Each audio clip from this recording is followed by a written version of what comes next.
Avanzamos, amigos, en nuestro magazine del mediodía, la propuesta informativa de Cable 1 a esta hora de la jornada. Tras nuestra presentación de las noticias locales, nos vamos ahora a la revista que consta, como ustedes saben, de entrevistas centrales y columnas de interés general, como lo hacemos habitualmente a esta hora. Hasta las 14 horas, una propuesta informativa entonces para que el mediodía sea más ameno aquí en la ciudad de Melo. Con ustedes, queridos amigos, Laura. Gracias, José Luis. Hoy tenemos como invitados a dos escritores de nuestra ciudad, quienes son conocidos tal vez por otras actividades que realizan, pero dentro de sus facetas está también la de la escritura. Bienvenidos entonces Ariel Britos y Alejandro Cristiano, participantes del taller de literatura de Teresita Cheroni, ¿verdad? Gracias por invitarme. Les voy a pedir que... Sí, muchas gracias por la invitación. Es un gusto estar con ustedes acá y compartir el fin del mediodía con su teleaudiencia. Bueno, muchísimas gracias por haberse hecho un lugarcito para venir a compartir con nosotros. Además de que nos gusta transmitirle a nuestra población todo lo relacionado a la cultura y a la literatura, ustedes están invitados especialmente porque fueron ganadores de unos premios hace pocas semanas que hicieron entrega de esos premios del concurso de Lolita Rubial. ¿Puede ser así? Es así, Laura. La Fundación Lolita Rubial de Minas, que es una fundación muy importante, que tiene un equipo de gente muy grande, todos los años organiza un concurso de literatura a nivel nacional. Ese concurso tiene un gran premio nacional. En este caso, el reconocimiento fue para una nurse de alguien del área de la salud de Montevideo, gran premio nacional, que no recuerdo el nombre. No, sí recuerdo. Graciela Sandra Esteves. Luego de ello venían menciones por Montevideo y reconocimientos por Montevideo. A partir de ahí hay primer premio del interior, es decir, de los otros 18 departamentos, el primer premio... Que se vino para Melo. Se vino con Alejandro Paramelo, con un cuento que se llama No lo empujes que se enoja. Bueno, luego vienen las menciones, son 7 de todo el interior. Yo tengo una con un cuento que se llama La Cruz de Piedra, que hace mucho al paraje cercano a Melo, La Cruz de Piedra. Es una historia que viene por transmisión oral. En realidad se lo contó el Gaucho Gómez a un amigo, Washington Sosa, el pibe me lo contó a mí, y yo entendí que era muy interesante, que lo iba a escribir. Luego viene de las menciones lo que ellos llaman reconocimientos a los efectos de elaborar el libro, ¿verdad? Que es que lo traje para mostrarlo, que trae todos los cuentos del país. Libro entonces lo editan con todos los cuentos que ganaron, ¿verdad? Exactamente. O sea que en este libro se encuentran menciones y reconocimientos, absolutamente todo el país representado. Se encuentran los cuentos de ustedes en este libro. Y quienes quieran hacerse de este libro, ¿dónde lo pueden conseguir? No, ni idea, porque hoy a nosotros se nos regalaron. No sé. No está a la venta en Minas debe estar, pero no sabemos. Bien. Bueno, bien. Mira, lo que te termino es, Alejandro gana primer premio a nivel del interior, yo obtengo una mención, Alejandro obtiene otra mención, el cuento se llama La Anunciación, y luego tiene otro cuento de él como reconocimiento en un cuento sobre una niña de campaña que se llama Idalina. Bien. Por ahí viene la mano. Muy bien.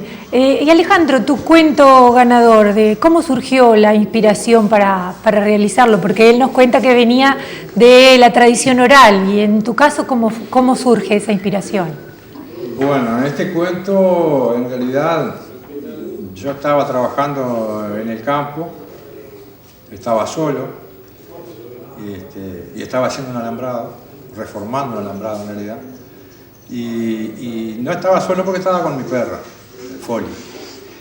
Y surge a partir de ese alambrado y mis conversaciones con la perra, y a su vez el caballo, y bueno, tiene toda una animación, digamos, de los animales que se transforman en humanos porque hablan, y de alguna manera yo me voy deshumanizando, en fin.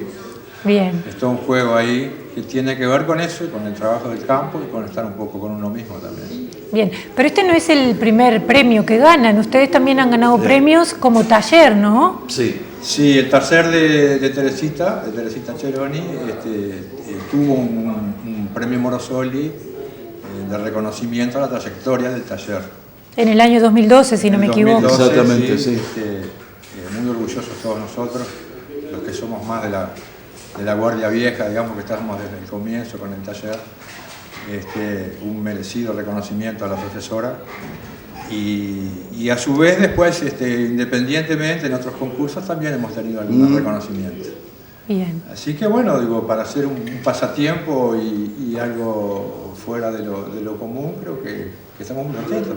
Exacto, eso era una de las preguntas que tenía para hacerles. Digo, ¿cómo nace en ustedes el interés, el amor por las letras? Porque sé que, vamos a decir, para vivir han hecho o realizan otras actividades, no viven de esto, ¿verdad? Pero ese amor por escribir, ese deseo por las... ¿Cómo nace en Bueno, los diferentes casos, obvio, ¿no? En mi caso surge, en realidad la idea era aprender a leer, es decir, aprender a comprender la lectura. Siempre fui un gran lector desde niño y me fascinó siempre la capacidad de los escritores de crear mundos, es decir, de llegar a hacer que el lector se olvide que está leyendo y comience a vivir dentro de lo que está leyendo. Para mí eso era una cosa increíble.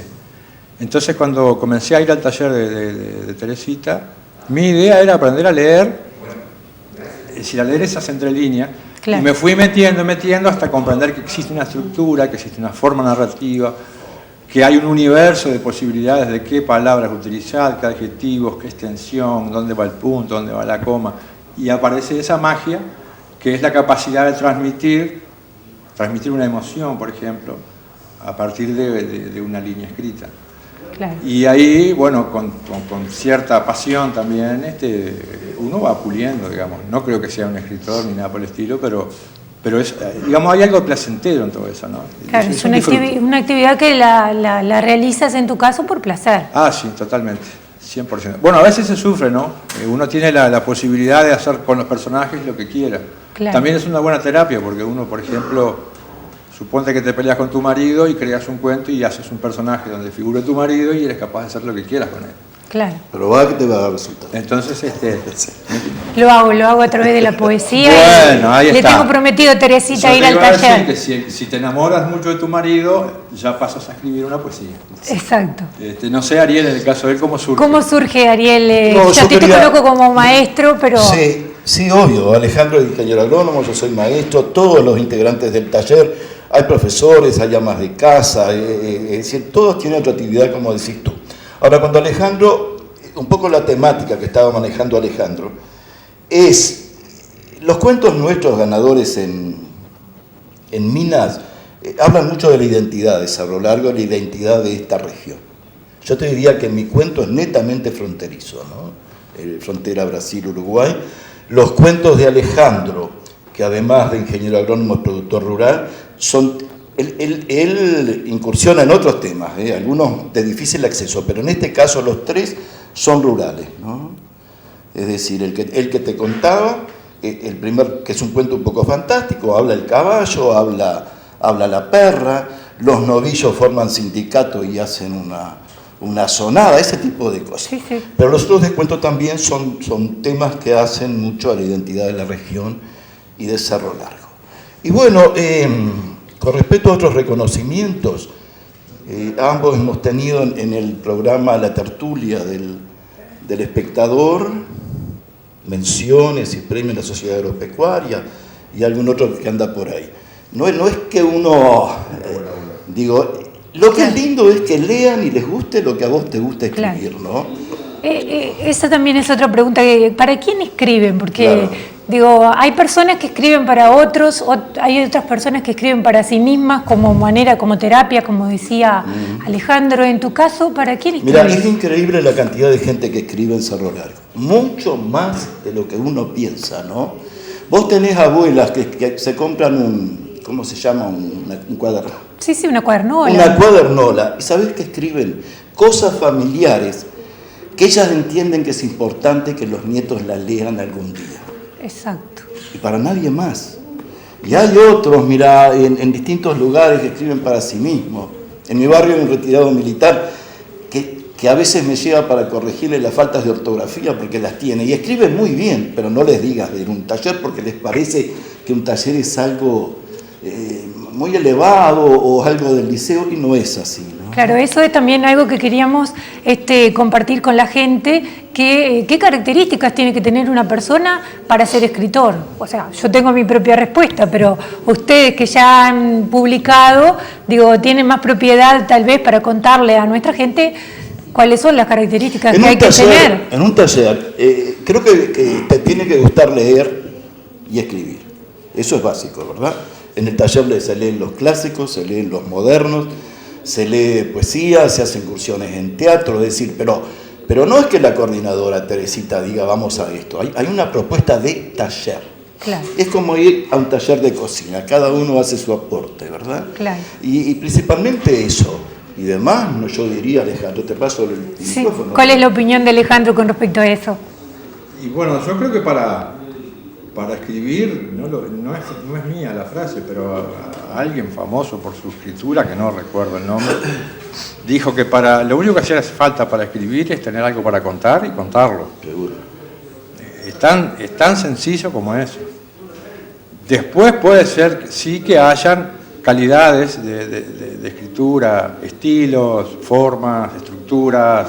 Se empieza a transformar eso en un arte o tener un valor artístico. Que obviamente no somos nosotros los que lo juzgamos, porque, yo qué sé, a mí, por ejemplo, el cuento que me premiaron para mí no era el mejor que había mandado. Claro. Pero, digamos, es una opinión de un tercero. Sí. Ahora, a la pregunta de ¿para quién escribo? Yo creo que no escribo para nadie. Yo escribo porque escribo, Claro. porque lo disfruto. También hay no recuerdo si es Casani o que dice que cuando uno escribe el texto, después que lo largamos, ya deja de ser nuestro, ¿verdad? Exacto. Como decís tú, el jurado dijo que este era el mejor, no es mi opinión, pero después que uno comparte su texto, ya ese texto deja de ser puramente personal y comienza a ser de la persona que lo está leyendo. Es así. Y es interesantísimo porque a veces uno piensa que la interpretación del cuento va por un lado y se encuentra con alguien que le encontró un significado diferente. Y le preguntan a uno qué quiso decir cuando dijo tal cosa y es eso que tú entendiste. Claro. Porque lo importante es cómo llega. Claro. Pero digamos, para mí la llave de todo esto está en la lectura, ¿no? Hay que leer Y cosas importantes. Cosas con respecto a esa lectura, ¿hay algún escritor en particular que haya influido en las decisiones que toman ustedes para escribir? ¿En tu caso, Alejandro? Y en mi caso sí, creo que en todos los casos no va a haber nadie que no esté influido por alguien, ¿verdad? Sí, alguien Pero que digamos, diga, a mí, por ejemplo, te puedo decir los que me inspira. gustan, los que me gusta leer. A mí me gusta mucho Quiroga, por ejemplo. Me gustan Hemingway, me gustan muchos. Cuando hacía la descripción de tu cuento, el primero en que pensé fue en Horacio Quiroga. Claro, no, y tengo algunos más quiroguianos todavía, ¿no? Incluso ambientados en el Río Negro y todo lo demás, que los personajes bien podían ser de un cuento de Quiroga, con esa sobriedad que tenía siempre me atrapó por el hecho de cómo maneja la palabra o la pluma. Yo supongo que él trabajaría mucho los cuentos, pues dan mucho trabajo los cuentos, sobre todo a la hora de sacarle lo que no está, lo que no lleva el cuento, ¿no? Muchas veces uno tiende a agregar para explicar cosas que hay que dejar que se les explique sola a la cabeza del lector. Y Quiroga me parece a mí un excelente en ese sentido, ¿no? Bien, y cómo usa justamente el recurso de la humanización, ¿verdad? También juega con eso, sí. Juega con eso. Pero digamos, hay muchos escritores, hay muchos. Yo, en mi caso, por ejemplo, soy bastante reacio a leer nuevos escritores. Yo releo mucho. Claro. Releo, pero ya no los releo por la historia, sino que los releo por cómo estructuraron el para cuento, estudiarlos, ¿no? más bien. Sí, porque digo, Cortázar, por ejemplo, otro mago, uno tiene que desmenuzar oración por oración para ver cómo logró este efecto, ¿no? Claro. Es muy interesante, ¿no? Sí, sí. Y después otra cosa que me parece muy buena, que también yo pido disculpas por mi memoria, que es bastante bromada, pero que alguien dijo que si bien es bueno saber qué es lo que lee la gente, mejor sería saber qué es lo que está releyendo. Porque, me parece muy profundo eso, en el sentido de que a veces uno se está reafirmando y está releyendo y hay mucha literatura por ahí que supongo que alguien que esté releyendo Mi lucha no debe ser un tipo muy interesante. Entonces habría que atender también a ese tipo de cosas. Sí, sí, sí. Y lo último que te quiero comentar con respecto a la defensa del hecho cultural de leer y de escribir y de estudiar, que me pareció una cosa rarísima, es que, por ejemplo, hubo una marcha de zombies en Montevideo, que yo interpreto como una cantidad de descerebrados, con movimientos torpes, lentos, que no van a ningún lado, que no hablan, que no se comunican y que lo único que quieren hacer es morder a otro. Yo preferiría que leyeran, que fueran al liceo, que estudiaran. Ese tipo de marchas me interesan más, ¿no? Esa masificación del no servir para nada me parece, incluso desde el punto de vista de generar una cultura comercial, de vender un producto que es alienante, me parece que nos estamos equivocando por ese lado. Yo convoco a veces a algunos, sobre todo a los jóvenes, a pensar. No es tan complicado. Pensar. Nada más. Sí, sí. Con respecto en relación un poco con lo que dice Alejandro, me quedó para saber cuáles son los escritores que han influido en ti, pero para no dejar escapar esto que decía Alejandro, está muy complicado el tema de la cultura, no yendo a la definición de cultura de la UNESCO, ¿no? Porque a veces uno dice cultura y sabemos que la cultura es todo lo construido por el hombre. Cuando yo me refiero a la literatura, al teatro, a la danza... Cultura de élite, ¿no? Ahí va. Ese tipo de cosas es complicado difundirla y vivir de ella en una ciudad como Melo, por ejemplo. No sé qué opinión tienen ustedes de eso. Quizá tú, periodista, lo veas más que nosotros, que no sé si nos preocupa el tema, no. Puede ser. Tal vez no les preocupe porque no viven de eso, pero hay gente que desearía hacerlo y no puede. No, yo creo que cultura, cuando tú decís cultura, ¿de qué estamos hablando? ¿La persona es culta, no es culta? Digo, cultura es todo el conjunto de elementos materiales, simbólicos, artísticos, que tiene un grupo social determinado. Por eso hacía la diferenciación, no me refiero a ese concepto de cultura, sino más bien como lo mencionabas tú, a un concepto de cultura de élite donde justamente todo ese otro mundo que antes era tan valorado como el mundo de la literatura, digo, ¿cómo lo ven ustedes? Yo personalmente... a mí me hace pensar, Laura, en lo que es la trilogía de Cerro Largo, ¿no? En lo que es Juana de Ibarburu, ¿no? Deslumbrante a través del libro En busca de las Tres Marías, ¿verdad? Que no tenía nada que ver con lo que nos enseñaban las maestras y con lo que enseñaban los profesores, pero que revelan a una persona sensacional. Parte de la trilogía Juana, Emilio Oribe, Justino Zavala Muniz, gente de una riqueza impresionante, maestros, ¿no? Páginas magistrales, y Cerro Largo tiene exactamente, tiene una tradición y una cultura que viene de mucho tiempo atrás con respecto a literatura, también tiene grandes pintores, grandes escultores, etcétera, etcétera. No, yo te quería agregar algo que me hizo pensar Alejandro al hablar, es que tampoco el proceso de escribir es fácil, a veces se vuelve muy duro. ¿Qué es lo que hace? ¿Qué es lo que hacemos? Jugamos con las palabras, construimos con las palabras. Decía Borges, componer con las palabras. Un pintor, una pintora, antes de que tú veas la obra, hizo una bruta composición.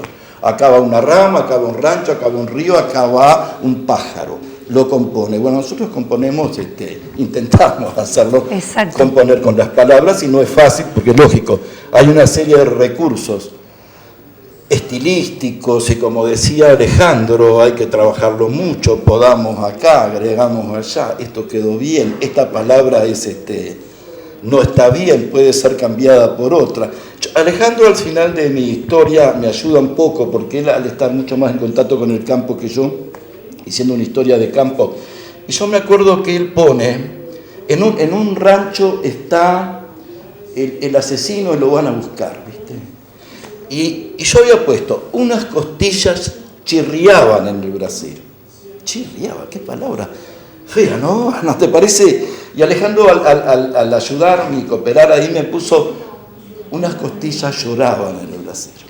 Claro, cambió la hizo una metáfora. Bruta comparación, bruta metáfora, y te lo pongo como ejemplo de cómo un primer borrador, es lo que hacen ustedes, las maestras en la escuela, supongo, por lo menos antes lo hacían, es decir, de un borrador colectivo todos después lo van... Sí, o sea, yo digo, el proceso de escritura sabemos que no es una cosa de sentarse y dejar algo pronto. Tiene en realidad 3 etapas, ¿no? La preescritura, que es cuando está todo funcionando en nuestra cabeza. Exacto. El momento de ponerlo en el papel o en la computadora, sí. Y después ese último proceso que en realidad, a mi entender, es el más largo, que es el de la reescritura, ¿no? La reescritura. Mira, el otro día cuando presentan su libro Martín Bentancor y el otro escritor que no recuerdo, que lo presenta Andrés Echevarría, Andrés Echevarría decía, lo que Quiroga, por ejemplo, te dice, no empieces a escribir un cuento si no sabes cómo se desarrolla y cómo termina. Claro. Pero lógico, hay una literatura moderna que según no le das tanta importancia a la escritura, sí le das al lenguaje que usas, que te dice, pues no hay ningún problema en que te sientes a escribir y largue, señora, todo lo que usted tiene adentro y puede llegar a feliz término, ¿no? Claro. Bueno, me pasaría la tarde conversando con ustedes, pero tenemos otros invitados. La semana próxima me prometió estar Teresita y Juanita, que también ha sido premiada últimamente en estos días. Bueno, y los felicito. Estamos a las órdenes para difundir todas las actividades que ustedes quieran realizar. Y bueno, los felicito por este libro.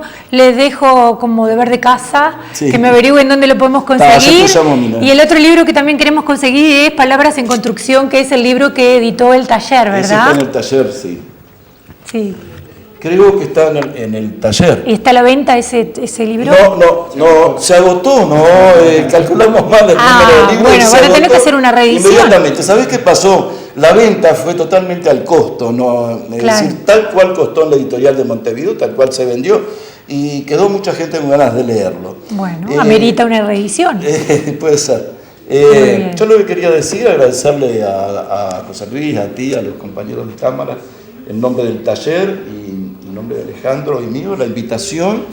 Y voy a decir una cosa, que está, el taller ahora siempre hace un acto de clausura, donde se presentan a los nuevos integrantes. Nosotros ya venimos medio atrás y alguna cosa haremos, pero siempre en diciembre los esperamos. Un acto de clausura y los esperamos. Y bueno, y está en trabajo de armado el próximo libro de Alejandro, que les aseguro que es muy, muy bueno. Va a ser muy, muy bueno. Queda comprometido Alejandro en venir a compartir el lanzamiento de ese libro entonces con nosotros. No sé si está de acuerdo, Alejandro. Sí, como no, va a ser un gusto. Vamos a ver si lo podemos sacar antes del fin de año. Sí. Entonces, pero ese sí tiene totalmente intenciones comerciales. Perfecto. Va a ser un hermoso regalo. Ese va a costo. Ese va a ser un hermoso regalo para Navidad o fin para Navidad, fin de año. Bueno, eso está muy bien. Era otra de las preguntas que me había quedado en el tintero. ¿Qué intenciones tenían o qué perspectivas tenían? Así que con eso ya quedamos contestados con la pregunta. Esperamos el lanzamiento entonces del libro de Alejandro Cristiano antes de fin de año y les agradezco nuevamente por haber venido. Vamos a una tanda y ya venimos con más de nuestro Magazine del Mediodía.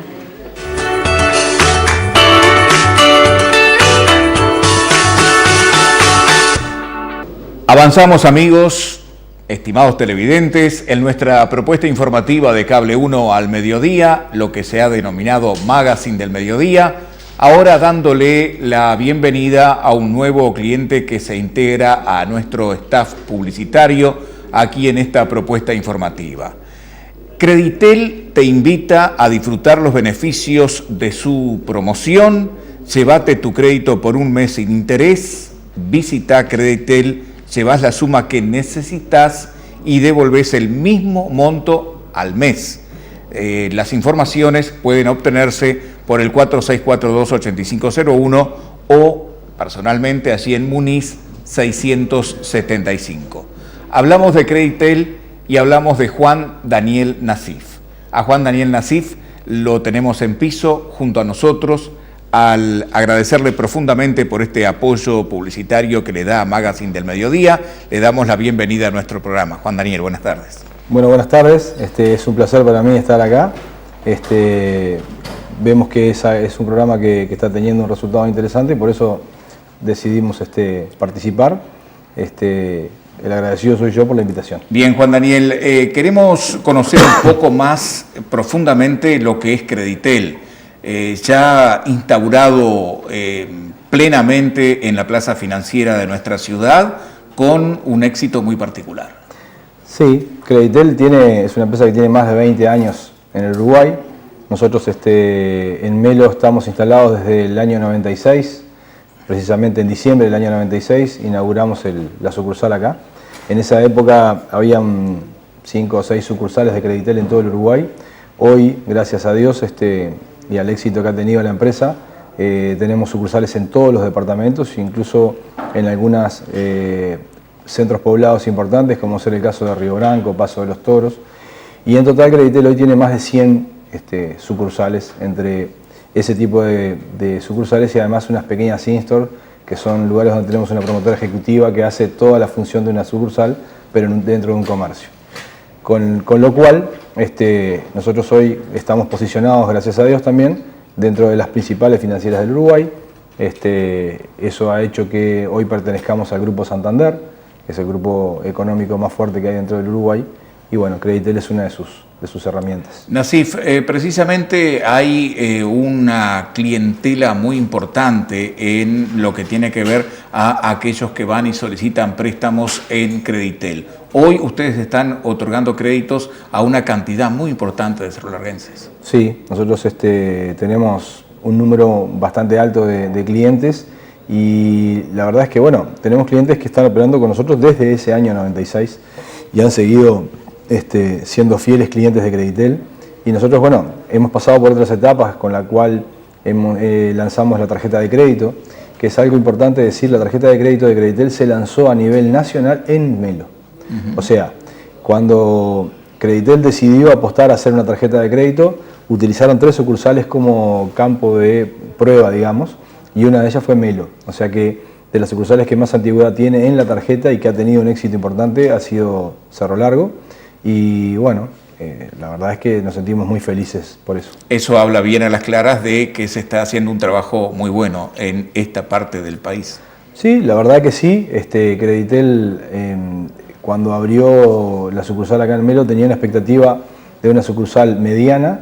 Sin embargo, hemos demostrado con números que somos una sucursal grande, de las mejores que tiene Creditel, en cuanto al nivel de créditos, pero también en cuanto al nivel de evolución de los créditos de los clientes, o sea que los cerrolarguenses son gente que pagan muy bien. ¿Se maneja una cifra aproximada de la cantidad de dinero que se otorga por parte de Creditel?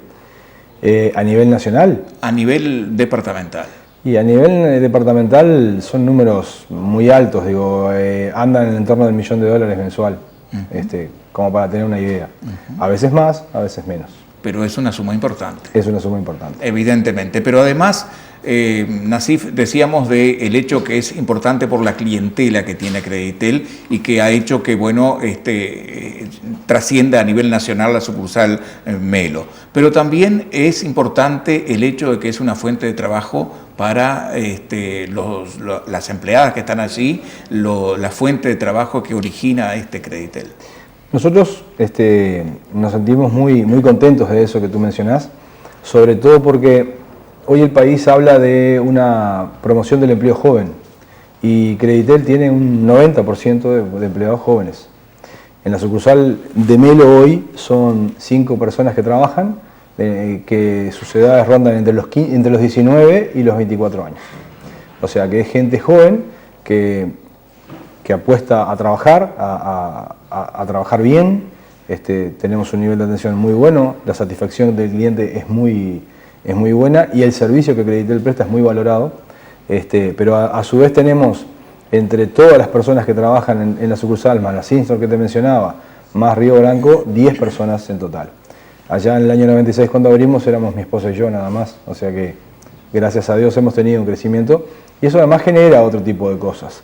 Creditel, como te hablaba de la tarjeta de crédito, también generó en su momento el hecho del reparto de los estados de cuenta, lo que indirectamente genera otro trabajo, y bueno, por suerte contribuimos en esa parte favorablemente.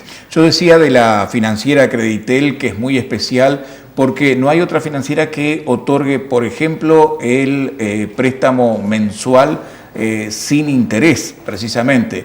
La opción de retirar dinero y al mes devolverlo, pero el mismo dinero sin interés alguno. ¿Cómo se llega a eso, Daniel? Y se llega, nosotros como somos una financiera, en su momento era una financiera nacional y que tenía que apostar mucho a la imaginación y a tratar de ser innovadores, que es lo que tratamos de hacer siempre. A raíz de eso es que se llega a apostar en que la realidad es que nosotros le damos el crédito al cliente en las condiciones normales de cualquier crédito. Y el cliente tiene la posibilidad de devolverlo a los 30 días sin intereses. O sea que si por algún motivo ese cliente se arrepiente del crédito que hizo, lo puede devolver, nosotros no le cobramos ni un peso de interés. Eso es importante recalcarlo porque hace muchos años que nosotros hacemos este tipo de promoción. Por supuesto que no lo hacemos permanentemente, si no sería inviable, porque eso tiene un costo muy importante para la empresa. Claro. Pero dada la respuesta de nuestros clientes, ha sido una marca ya registrada de Creditel y no permite que otras empresas lo hagan porque ha sucedido que alguien ha intentado imitarnos y la gente va a Creditel a buscarlo porque es como te decía, una marca registrada. También eso hace de que los clientes nos vean de una manera importante en el sentido de que hace mucho tiempo cuando empezamos con este sistema, nosotros le dábamos al cliente un papel, un comprobante que decía que nosotros nos comprometíamos a devolverle el dinero. Hoy los clientes ya no nos piden eso, porque saben que es así. O sea, esa confianza que tenemos mutuamente nos ha logrado poner donde estamos hoy en día, ¿no? Eso es el prestigio que se logra a través de un camino recorrido bien. Sí, creo que sí. Muy bien. Juan Daniel Nasif, de Creditel, el agradecimiento de Magazine del Mediodía por estas explicaciones, por lo que los televidentes se llevan una idea global de lo que es Creditel. Y bueno, a partir de ahora caminamos juntos, el Magazine del Mediodía y Creditel, y lo hacemos con mucho gusto. Bueno, muchas gracias. El éxito que se lo deseamos, por supuesto, dado que si les va bien a ustedes, también nos va a ir bien a nosotros. Totalmente. Y bueno, estamos a las órdenes para lo que necesiten y como siempre, ahí en Creditel, en la sucursal y en los teléfonos que tú mencionaste y en las demás sucursales que, si me permitís, tenemos ubicadas acá en la terminal, en un local de Mundo Celular, una Instor, tenemos otra sucursal instalada en Multiahorro y otra sucursal en la calle Virrey Arredondo en Río Branco, con 3 funcionarias que atienden allí en horario de 8:30 a 18:30 de corrido. Así que muchas gracias. Gracias. Juan Daniel Nasif, de Creditel, ha compartido con nosotros una de las entrevistas centrales de nuestro Magazine del Mediodía, que en instantes nada más ya continúa.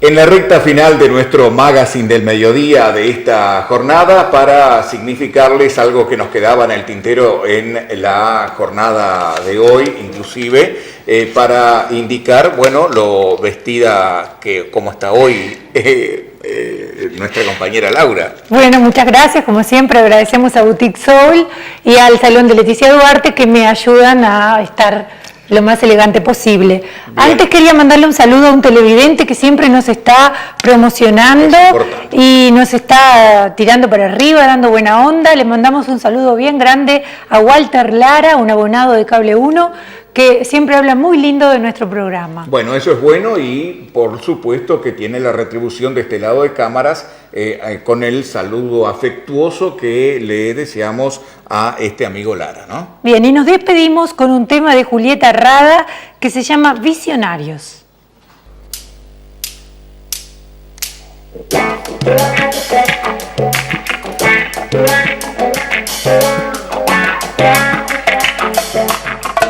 Yeah.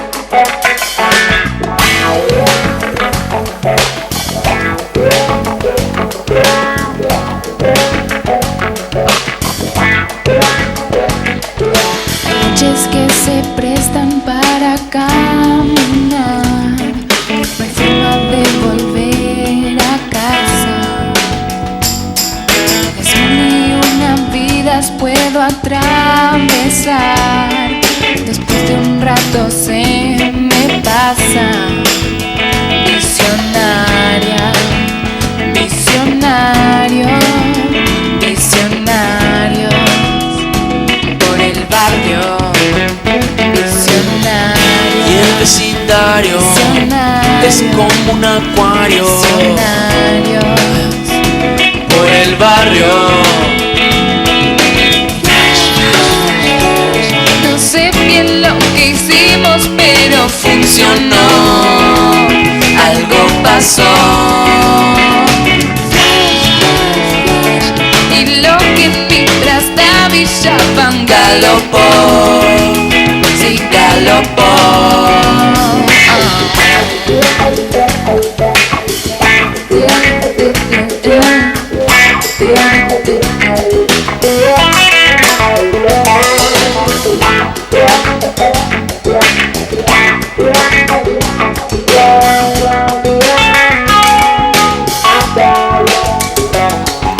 Mirando sin volumen la televisión, la tarde avanza cautelosa. Salimos hasta el patio para ver caer el sol, como un diamante entre las hojas. Desde entonces, Nada es lo mismo, desde entonces, siento distinto. desde entonces, Nuestra lengua no conoce diccionario.